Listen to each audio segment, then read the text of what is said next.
Hello friends, welcome to knowledge world. Friends, आज हमें बौद्ध धर्म के बारे में देखना है, जिसका 2 वीडियो ऑलरेडी अपलोड हो चुका है आज, और ये हमारा बौद्ध धर्म का पार्ट 3 है। तो चलिए हम लोग देखते हैं कि पिछले क्लास में हम लोगों ने क्या क्या पढ़ा था और आज हमें क्या पढ़ना है। तो चलिए फ्रेंड्स देखते हैं। देखिए फ्रेंड्स, पहले हम लोगों ने कि बौद्ध धर्म की उत्पत्ति क्यों हुई थी, या फिर जो जैन धर्म है या फिर जो और भी धर्म है उनकी उत्पत्ति क्यों हुई थी, इनके बारे में हम लोगों ने देखा था। इसके अलावा बौद्ध धर्म की शुरुआत कैसे होती है, भगवान बुद्ध के बचपन का क्या नाम था, ठीक है, माता का क्या नाम था, पिता कौन थे इनके, इन सब के बारे में हम लोगों ने देखा था। और ये सब आप देख रहे हैं कि कैसे धर्म चक्र प्रवर्तन, जो भगवान बुद्ध ने जो सबसे पहला उपदेश दिया था अपना, उसको धर्म चक्र प्रवर्तन, महापरिनिर्वाण किसको कहते हैं, ये सब हम लोगों ने देखा था। उसके बाद हम लोगों ने पार्ट 2 यानी कि जो बौद्ध धर्म पार्ट 2 का जो वीडियो अपलोड हुआ है उसमें 4 जो बौद्ध संगीतियाँ हैं उनके बारे में पढ़ा था, जो कि बहुत ही इम्पोर्टेंट है। और मैंने आपको बताया था कि इसे आप अच्छे से याद कर लें कि जैसे कि तृतीय बौद्ध संगीति हुई तो उसके वो कहाँ पे हुई, उसके अध्यक्ष कौन थे, या फिर उसका शासन का मतलब उस टाइम मगध पे किसका शासन चल रहा था। तो ये सब बहुत ही इम्पोर्टेंट है फ्रेंड्स, और मैंने आपको बोला था कि आप इसे याद कर ले, और उम्मीद करती हूँ कि आपने याद किया भी होगा, ठीक है।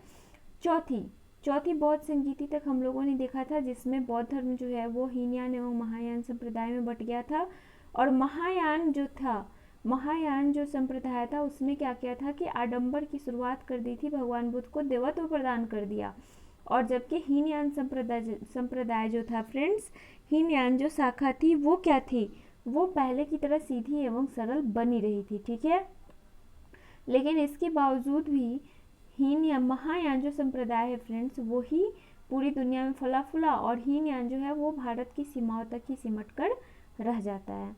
अब हमें आगे आज देखना है कि आगे क्या देखना है। हम देखिए, या आगे हमें बौद्ध धर्म के उत्थान के कारण, यानी कि बौद्ध धर्म, तो चलिए बौद्ध धर्म का उद्भव हुआ, लेकिन इतनी जल्दी बौद्ध धर्म फला फूला कैसे, इसका उत्थान जो है इतनी जल्दी कैसे हो गया, ठीक है, इसके बारे में हम लोग देखेंगे। तो क्या है यहाँ पे बौद्ध धर्म के उत्थान के क्या कारण थे फ्रेंड्स। तो सरलता एवं सादापन, ठीक है। कहने का ये मतलब है दोस्तों कि शुरुआत में जब बौद्ध धर्म आता है तो वो एकदम सरल एवं सादा होता है, यानी कि आम लोग जो थे उनकी पहुंच तक ये धर्म था। ऐसा नहीं था कि आम लोगों की पहुंच के बाहर था ये धर्म, इसलिए इस धर्म को सरल एवं सादा कहा गया है।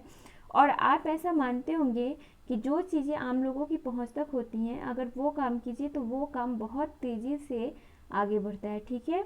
दूसरा, महात्मा बुद्ध का व्यक्तित्व जो था फ्रेंड्स वो बहुत ही अच्छा था, ठीक है। महात्मा बुद्ध का व्यक्तित्व जो था सरल एवं सादा था, बहुत ही निर्मल व्यक्तित्व वाले व्यक्ति थे वो, जैसे कि आपने यहाँ पे देखा है सरलता एवं सादापन। चूँकि महात्मा बुद्ध इतने सरल इंसान थे कि जब उन्होंने बौद्ध धर्म का प्रचार शुरू किया तो वो भी एकदम सरल, उनका धर्म भी एकदम सरल एवं सादा था, ठीक है। लोक भाषा का प्रयोग हमने आपको बताया था फ्रेंड्स कि महात्मा बुद्ध ने जो भी अपने उपदेश दिए वो सारे के सारे किस भाषा में दिए थे। एक बार फिर से मैं रिपीट कर दे रही हूँ, जो भी उपदेश दिए थे महात्मा बुद्ध ने वो सारे के सारे उपदेश पाली भाषा में दिए थे। और ये एक बहुत बड़ा, क्या बोलते हैं फ्रेंड्स, मेरिट था, ठीक है। आम लोगों तक पहुँचने के लिए बहुत बड़ा मेरिट था ये, ठीक है, कि उन्होंने लोक भाषा का प्रयोग किया और लोग जो थे, जो आम जनता थी, उन्होंने इस धर्म को हाथों हाथ लिया। इसके अलावा जाति पाति से ये परे था धर्म, यानी कि इसमें कोई जात पात वाली कोई बात नहीं थी। इस धर्म को भगवान बुद्ध ने लाकर उल्टा जात पात पे प्रहार किया था, ठीक है। संघ का संगठन, जैसा कि आपने पीछे पढ़ा था कि ये जो बौद्ध धर्म है उसके प्रचार के लिए भगवान बुद्ध ने क्या किए थे, एक संघ का गठन किया था, भिक्षु के अलग रहने के लिए, भिक्षुनियाँ जो थी उनके अलग रहने के लिए। तो इस प्रकार रहने के लिए भी लोगों को जगह मिलता था और लोग वहाँ पे रहते थे और बौद्ध धर्म का प्रचार करते थे। राजा महाराजाओं का संरक्षण इत्यादि। आपको पता होगा फ्रेंड्स कि ये धर्म जो है अजात शत्रु, ठीक है, अजात शत्रु ने भी अपनाया था। तो आगे चल के अशोक के बारे में आपने पढ़ा होगा कि आगे हम लोग मौर्य जब डायनेस्टी करेंगे उसमें हम लोग देखेंगे कि अशोक ने क्या किया था फ्रेंड्स। राज अशोक ने बौद्ध धर्म को पूरी तरह से संरक्षण दिया था, ठीक है। बिंदुसार थे, आपने बहुत सारे राजाओं के बारे में देखा जिन्होंने किसको, बौद्ध धर्म को संरक्षण प्रदान दिया है। तो जैसे जैसे जो राजा किसी धर्म को अगर संरक्षण प्रदान करते हैं तो वो धर्म ऑलरेडी लोगों की नज़र में आता है कि अरे क्या है इस धर्म में खास, जो राजा भी इस धर्म को संरक्षण प्रदान कर रहे हैं, ठीक है। तो इस वजह से ये भी एक पॉइंट है, इम्पोर्टेंट पॉइंट है कि राजा महाराजाओं का संरक्षण भी बहुत ज़्यादा बौद्ध धर्म को मिला था, ठीक है। आगे क्या है फ्रेंड्स, ये तो हो गया बौद्ध धर्म के उत्थान के कारण। अब क्या है बौद्ध धर्म की देन। बौद्ध धर्म की देन क्या क्या थी। सबसे पहले तो हम लोग देखेंगे कि कला के क्षेत्र में बौद्ध धर्म की क्या देन थी। बौद्ध धर्म ने भारतीय कलाओं के सृजन में बड़ा योगदान दिया था और शिल्प कला एवं मूर्ति कला बौद्ध धर्म की भारत के प्रति अमूल्य देन है, ठीक है। यानी कि मूर्ति कला या फिर जो भी शिल्प कला है उसकी शुरुआत जो होती है लगभग जो अच्छी वाली वो कब होती है, बौद्ध काल में ही, यानी कि जब बौद्ध धर्म आता है उस टाइम पे होती है। इसलिए ऐसा कहा जाता है कि शिल्प कला एवं मूर्ति कला बौद्ध धर्म की भारत के प्रति अमूल्य देन है, ठीक है। इसके अलावा राजनीति पर क्या प्रभाव पड़ा, ये तो हम लोगों ने देखा कि कला पे प्रभाव। अब राजनीति पे क्या प्रभाव पड़ता है फ्रेंड्स, कि बौद्ध धर्म ने अहिंसा परमो धर्मों का नारा दिया था और भारत की राजनीति पर इस उपदेश का बहुत ही गहरा प्रभाव पड़ा था दोस्तों, ठीक है। भारत की राजनीति पर इस उपदेश का बहुत ही गहरा प्रभाव पड़ा और वो क्यों पड़ा और कैसे पड़ा ये आपने देखा होगा अशोक के समय में। इसका सबसे बड़ा ये जो अहिंसा परमो धर्म है, ये जो आप उपदेश देख रहे हैं, ठीक है, अहिंसा परमो धर्म, इसका मतलब यही होता है फ्रेंड्स कि अहिंसा जो है वो इंसान के लिए सबसे बड़ा धर्म है, ठीक है। अहिंसा जो है वो सबसे बड़ा धर्म है इंसान के लिए। और सबसे बड़ा अगर आप एग्जाम्पल देखेंगे इसका तो वो है हमारे सम्राट अशोक, जो मौर्य साम्राज्य के बहुत ही महान सम्राट के रूप में जाने जाते हैं, ठीक है। भारत के राजाओं के दिल में अहिंसा की भावना जागृत हुई तथा आगे चलकर बौद्ध धर्म से ही प्रभावित होकर अशोक ने अहिंसा का मार्ग अपना लिया था। इसके पहले अगर आप देखेंगे तो बहुत ज़्यादा लड़ाइयाँ झगड़े, एक दूसरे पर अधिकार करना, एक दूसरे के राज्यों को हड़पना, ऐसा लगा रहता था, ठीक है। उसके बाद पहला हो गया कला पे, दूसरा हो गया राजनीति प्रभाव, उसके बाद क्या है मूर्ति पूजा, ठीक है। देखिए फ्रेंड्स, मूर्ति पूजा को प्रारंभ करने का श्रेय बौद्ध धर्म को ही है, क्योंकि इस काल में और बाद में बुद्ध की हजारों मूर्तियां बनने लगी तथा उनकी पूजा होने लगी। सबसे अधिक मूर्तियां कहाँ है फ्रेंड्स, गांधार देश में। गांधार देश जो अब यहाँ पे नहीं है, अब पाकिस्तान में पड़ता है, लेकिन सबसे जो अधिक मूर्तियां हैं वो गांधार देश में ही हैं। और किसने शुरू किया था, महायान संप्रदाय वालों ने, ठीक है। महायान संप्रदाय वालों ने सबसे पहले बुद्ध की मूर्तियां बनाकर पूजा करने की शुरुआत की थी और ये धीरे धीरे करके बहुत ही ज़्यादा फैल गया, लगभग पूरे विश्व में फैल गया था, ठीक है। अब क्या, साहित्य के क्षेत्र में वो मैं आपको बहुत कुछ बता चुकी हूँ, थोड़ा बहुत आप यहाँ पे देख लीजिए, जैसे कि सूत पिटक, विनय पिटक, अभिधम पिटक, ये त्रिरत्न के रूप में भी जाने जाते हैं। किसके, जो साहित्य है उसमें त्रिरत्न यानी कि सूत पिटक, विनय पिटक और अभिधम पिटक जो हैं वो साहित्य के क्षेत्र में त्रिरत्न के रूप में जाने जाते हैं। इसके अलावा अंगुत्तर निकाय जिसके 2300 सूक्त हैं, दीर्घ निकाय 34 बड़े बड़े सूक्त हैं इसमें, और दीर्घ निकाय में ही महापरिनिर्वाण की भी चर्चा की गई है। खुद्दक निकाय भी है फ्रेंड्स, इसमें 15 पुस्तकें हैं और सबसे महत्वपूर्ण जो है वो जातक कथा या फिर आप जातक ग्रंथ कह रहे हैं, जिसमें भगवान बुद्ध के लगभग 525 पूर्व जन्म की कथाओं का वर्णन है, ठीक है।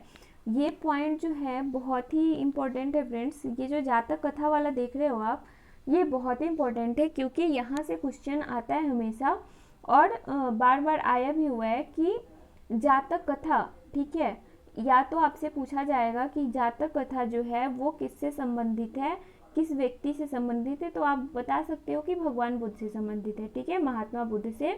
और ऐसा भी दिया जाता है कि जातक कथा में किससे संबंधित कथाएं दी गई हैं, जिसमें आपको भगवान महावीर, महात्मा बुद्ध इन सब के नाम दिए रहेंगे, तो आपको कंफ्यूज यहाँ पे नहीं होना है। आपका आंसर एकदम 100% क्या होगा, महात्मा बुद्ध ही होगा, क्योंकि जातक कथाएं जो हैं महात्मा बुद्ध से ही संबंधित हैं और उसमें पूर्व जन्म की कथाओं का वर्णन है किसके, भगवान बुद्ध के। ठीक है। मध्यम निकाय 125 सूक्त, दीर्घ निकाय का लघु रूप है ये, और संयुक्त निकाय जो है वो 56 सूक्त इसमें दिए गए हैं। इसके अलावा मिलिंद पान्हो, ये बुक का नाम मैंने आपको बताया भी था पहले और आगे भी बताऊंगी। ठीक है। बौद्ध भिक्षुक नागसेन एवं यूनानी शासक मिनांडर का इसमें दार्शनिक वार्तालाप है। जो एक बौद्ध भिक्षु थे फ्रेंड नागसेन, और यूनानी शासक जो मिनांडर है, जिसका आगे चल के हमें मिलेगा उसका। ठीक है। तो वहाँ पे मैं डिटेल से आपको बता दूंगी, थोड़ा सा भी बता दे रही हूँ। नागसेन और मिनांडर के बीच में कुछ बातें होती हैं और दोनों, मिनांडर जो है वो नागसेन की बातों से इतना प्रभावित होता है कि उसने आगे चल के क्या किया था, बौद्ध धर्म को अपना लिया था। और यही दोनों के बीच में, यानी कि नागसेन और मिनांडर के बीच में जो बात हुई है, उसको एक बहुत लंबी बातचीत हुई थी फ्रेंड्स, इसलिए उसको एक बुक में लिखा गया उन बातों को, और वो उस बुक का नाम रखा गया है मिलिंद पान्हो। ठीक है। और मिलिंद पान्हो का अर्थ भी आप जान लें, कि ताकि आपके एग्जाम में आए तो आपको कंफ्यूजन ना हो, ना ही कोई परेशानी हो। मिलिंद और कुछ नहीं फ्रेंड्स, मिनांडर को इस मिलिंद पान्हो में बुक में मिलिंद के नाम से दिखाया गया है, और पान्हो का मतलब होता है प्रश्न, यानी कि कुल मिला के इसका अर्थ है मिलिंद के प्रश्न। ठीक है। ऐसा इस बुक का नाम है। अब बौद्ध धर्म से जुड़ी कुछ अन्य जानकारियों को देख लेते हैं फ्रेंड्स। देखिए, महायान शाखा में स्वर्ग नरक की अवधारणा है, और बोधिसत्व की अवधारणा का विकास महायान शाखा से हुआ। कुल 4 बोधिसत्व हैं, और वो कौन कौन से हैं, मंजूश्री, वज्रपाणी, पद्मपाणी और मैत्रेय। ठीक है। ये कुछ 4 बोधिसत्व हैं। ये कुछ इंपॉर्टेंट पॉइंट्स है फ्रेंड्स, जिन्हें आपको याद रखना जरूरी है, क्योंकि यहाँ से क्वेश्चन हमेशा पूछे जाते हैं। बंगाल के शैव शासक शशांक ने बोधि वृक्ष कटवा दिया था। ये भी एक बहुत इंपॉर्टेंट पॉइंट है, क्योंकि ऐसा वृक्ष जो पूरे विश्व में प्रसिद्ध है, उसको एक बंगाल के शैव शासक, ठीक है, शैव शासक कहने का क्या मतलब है दोस्तों, कि जो शैव धर्म को मानने वाला था, और उस शासक का नाम क्या था, शशांक, उसने बोधि वृक्ष को कटवा दिया था। बहुत ही इंपॉर्टेंट पॉइंट है। ठीक है। कनिष्क, आगे चल के कनिष्क, हर्षवर्धन, ये लोग हमें मिलेंगे। राजा जो थे कनिष्क जो थे वो कुषाण वंश के थे। हर्षवर्धन भी हमें मिलेंगे। ठीक है। वो दोनों क्या थे, महायान शाखा के पोषक थे। और 16 महाजनपदों का जो वर्णन है वो अंगुत्तर निकाय में है, और ये मैं आपको एक बार पहले बता चुकी हूँ, आपके लिए ये रिपीट हो रहा है फ्रेंड्स, इसलिए आपके दिमाग में अब बैठ जाना चाहिए, कभी भूलना नहीं चाहिए ये बात। ठीक है। 16 महाजनपद का जो वर्णन है, जब हम लोगों ने 16 महाजनपद के बारे में किया था, उसमें हम लोगों ने देखा था कि 16 महाजनपदों का वर्णन जो है वो अंगुत्तर निकाय में ही दिया गया है। ठीक है। और बौद्ध संघ को बौद्ध विहार के भी नाम से जानते हैं, ये भी एक इम्पॉर्टेंट पॉइंट है आपके लिए। इसके अलावा हीनयान शाखा के भी 2 भाग हैं फ्रेंड्स, यहाँ पे आप ध्यान रखेंगे, हीनयान शाखा की यहाँ पे बात हो रही है। ठीक है। वैभाषिक और सैद्धांतिक, यानी कि हीनयान शाखा जो है वो भी आगे चलकर उसके 2 भाग होते हैं, और वो कौन कौन से हैं, वैभाषिक और सैद्धांतिक, ये उनके नाम हैं। और कुछ अन्य महत्वपूर्ण संप्रदाय हैं फ्रेंड्स, जिनसे हमेशा क्वेश्चन पूछा जाता है, जैसे कि आजीवक संप्रदाय, तो ऐसा आपसे पूछा जा सकता है, और ये बहुत ही इंपॉर्टेंट है। आजीवक संप्रदाय जो आप देख रहे हैं, ये कितनी बार क्वेश्चन में आ चुका है। अगर आप कोई भी एग्जाम, जैसे कि एसएससी का आप क्वेश्चन उठा के देखें तो उसमें भी आया हुआ है, बीपीएससी, यूपीएससी, कहीं पे भी देखें, ये जो आजीवक संप्रदाय जिनकी स्थापना किसने की थी, मक्खाली घोषाल ने। ठीक है। मक्खाली घोषाल ने उनकी स्थापना की थी आजीवक संप्रदाय की। ये बहुत ही ज़्यादा इम्पोर्टेंट है, ये बहुत बार एग्जाम में आया है, तो इसलिए मैं बोलूँगी कि कुछ संप्रदाय, तो 3-4 संप्रदाय हैं जिनको आप ध्यान में रखेंगे, याद रखेंगे, तो आपके लिए अच्छा होगा। ठीक है। नित्यवादी संप्रदाय, पगु कात्यायन जो प्रवर्तक थे इनके। ठीक है। संदेहवादी, संजय वेलटपुत्र, अक्रियावादी, पूरन कश्यप, और भौतिकवादी संप्रदाय जो थे उसके प्रवर्तक कौन थे, भौतिकवादी संप्रदाय के प्रवर्तक थे अजीत केशकाम्बलिन। ठीक है। ये कुछ इंपॉर्टेंट संप्रदाय हैं जो आप ध्यान में रखेंगे। ठीक है। बुद्ध से संबंधित कुछ अन्य महत्वपूर्ण प्रतीक भी है फ्रेंड्स, जैसे कि हाथी। बोला जाता है कि जब बुद्ध माता के गर्भ में आए थे अपनी माँ के गर्भ में आए थे, तो उसका प्रतीक जो है हाथी है। कमल यानी कि बुध का जन्म, ठीक है। तो यहाँ से भी क्वेश्चन, इंपॉर्टेंट क्वेश्चन पूछे जाते हैं कि बुध के जन्म का प्रतीक क्या है, तो वो आप बता सकते हैं कि कमल का फूल। बुध के अपने माता के गर्भ में आने का प्रतीक क्या है, तो वो है हाथी। ये कुछ इंपॉर्टेंट पॉइंट्स है, ठीक है। घोड़ा, गृह त्याग, बोधि वृक्ष, ज्ञान प्राप्ति, धर्म चक्र, प्रथम उपदेश, भूमि स्पर्श, इंद्रियों पर विजय, और एक करवट सोना, जिसे हम लोगों ने महापरिनिर्वाण के नाम से जाना था, कि जब बुद्ध की डेथ हो गई थी, जब बुद्ध की मृत्यु हुई थी, तो उस घटना को महापरिनिर्वाण की घटना नाम दिया गया है, ठीक है। अब यहाँ पे बौद्ध धर्म के पतन के क्या कारण थे, यानी कि हम लोग लास्ट स्टेज में है कि बौद्ध धर्म के पतन के कारण क्या क्या थे। जैसे कि हम लोगों ने पीछे पढ़ा कि बौद्ध धर्म, जैन धर्म, इन सब धर्मों की उत्पत्ति क्यों हुई, फिर उनके बौद्ध धर्म के बारे में जब हम लोगों ने देखा, तो फिर शुरुआत कैसे होती है, महात्मा बुद्ध कौन थे, किस वंश के थे, ठीक है। ये सब हम लोगों ने देखा। बौद्ध धर्म के उत्थान के कारणों के बारे में देखा। हर चीज़ हम लोगों ने देख चुके हैं फ्रेंड्स। अब हम लोगों को देखना है बौद्ध धर्म के पतन के कारण, ठीक है। यहाँ पे देखिए फ्रेंड्स, क्या हुआ था, बौद्ध धर्म के पतन के कारण में जो महत्वपूर्ण कारण है वो इस प्रकार है। जैसे कि कालांतर की बौद्ध धर्म में बुराइयाँ, ठीक है। कालांतर यानी कि बाद में जाके, बहुत बाद में जाके क्या होता है फ्रेंड्स, बौद्ध धर्म में कुछ बुराइयाँ आ जाती हैं। जैसे कि आपने देखा कि जैसे महायान शाखा ने क्या किया था कि बहुत ज़्यादा आडंबर, मंत्र, ये मूर्ति पूजन, ये सब जब उन्होंने लाया, तो ये सब आम लोगों की पहुंच के बाहर था, ठीक है। तो वो लोग ऐसा नहीं कर सकते थे। तो ऐसे जाके बौद्ध धर्म में जो कुछ बुराइयां भी आती हैं। उसके बाद बौद्ध संघों में व्याप्त भ्रष्टाचार। देखिए फ्रेंड्स, बौद्ध संघ जो थे, अब उनमें भ्रष्टाचार होने लगा। वो राजा महाराजा या फिर जो लोग भिक्षु या भिक्षुणियों को जो दान दिया करते थे, उनका अलग अब गलत यूज होने लगा था, उनका गलत उपयोग होने लगा था, ठीक है। तो इस प्रकार भ्रष्टाचार भी आ गया था। और राजकीय संरक्षण का अंत, आगे चल के कुछ शासक आते हैं, जैसे कि आपने गुप्ता डायनेस्टी में ही देखा। उसमें क्या थे, गुप्ता डायनेस्टी में ही आपने देखा होगा कि उसमें आगे हम लोग देखेंगे भी कि गुप्ता डायनेस्टी के शासक जो थे वैष्णव धर्म को मानने वाले थे। या फिर सबसे बड़ा उदाहरण मौर्य साम्राज्य के जस्ट बाद आप देखेंगे ब्राह्मण वंश, ठीक है। ब्राह्मण वंश या फिर ब्राह्मण साम्राज्य कह लीजिए, जो ब्राह्मण बौद्ध धर्म के प्रचार प्रसार, क्योंकि मौर्य काल में बहुत ज़्यादा बौद्ध धर्म का प्रचार प्रसार हुआ था। इससे शुभ होकर ब्राह्मण साम्राज्य आया था, जिसमें सुंग, कनु, सातवाहन वंश ये लोग आए थे। उन्होंने बौद्ध धर्म को संरक्षण प्रदान नहीं किया। आगे जाके कुछ शासक ही हैं, जैसे आप पीछे देख चुके हैं, कनिष्क और हर्षवर्धन, जिन्होंने बौद्ध धर्म को संरक्षण प्रदान किया है। तो जो राजाओं के संरक्षण के द्वारा जो बौद्ध धर्म फलता फूलता था, उनकी भी अब राजाओं का जैसे ही संरक्षण समाप्त होता है, तो लोगों की नज़र में इनकी जो महत्ता है वो घट जाती है, ठीक है। इसलिए यहाँ पे दिया गया है राजकीय संरक्षण का अंत और आंतरिक मतभेद। देखिए फ्रेंड, जब महात्मा बुद्ध की जब मृत्यु हो जाती है, जब उन्हें महापरिनिर्वाण प्राप्त होता है, उसके बाद क्या होता है, बौद्ध धर्म में भी आंतरिक मतभेद जो है, अंदर अंदर लड़ाइयाँ होने लगती हैं, और इतनी शाखाओं में जाके बौद्ध धर्म टूटता है कि उसके बाद फिर उसे एक करना बहुत मुश्किल हो गया था, ठीक है। दार्शनिकों का अभाव, आगे चल के ऐसा कोई भी व्यक्ति नहीं है जो अच्छा दार्शनिक हो, जो लोगों को अच्छे से ज्ञान दे सके, तो इन सब की कमी हो जाती है। संघ में स्त्रियों का प्रवेश, ठीक है। संघ में पहले तो जो संघ में स्त्रियां जो प्रवेश करती थी फ्रेंड्स, तो उनके लिए अलग अलग ये संघ बनाए गए थे, स्त्रियों के लिए अलग, पुरुषों के लिए अलग, उन्हें मिलने की अनुमति नहीं थी, प्रचार प्रसार भी अलग अलग करना होता था। लेकिन जैसे ही भगवान बुद्ध की मृत्यु हुई, उसके बाद जैसे जैसे टाइम बीतता गया, वैसे वैसे जो स्त्रियों का प्रवेश हुआ था, उसकी वजह से जो लोग थे वहाँ पे, वो आपस में मिलने जुलने लगे। फिर बौद्ध धर्म के जो नियम थे, ठीक है, बौद्ध धर्म के जो नियम थे, उनका पालन अब करना असंभव हो गया था लोगों के लिए।